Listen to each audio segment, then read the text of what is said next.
جامع ترمذی کی روایت ہے، سیدہ عائشہ صدیقہ رضی اللہ تعالیٰ عنہ بیان فرماتی ہیں کہ ایک مرتبہ میں اپنے حجرے کے اندر موجود تھی، اپنے گھر کے اندر، اور میرے سامنے پردہ موجود تھا۔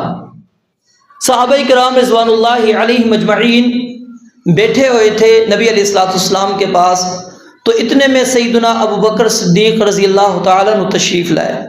اب دو روایات کے اندر الفاظ ملتے ہیں، ایک میں آپ نے خود سیدنا ابو بکر صدیق رضی اللہ تعالیٰ عنہ کو خطاب کر کے کہا کہ انت عتیق اللہ من النار، اور دوسری روایت کے اندر آتا ہے کہ آپ نے صحابہ کرام کو فرمایا کہ جس بندے نے جنتی شخص کو دیکھنا ہو تو ابو بکر رضی اللہ تعالیٰ عنہ کو دیکھ لیں۔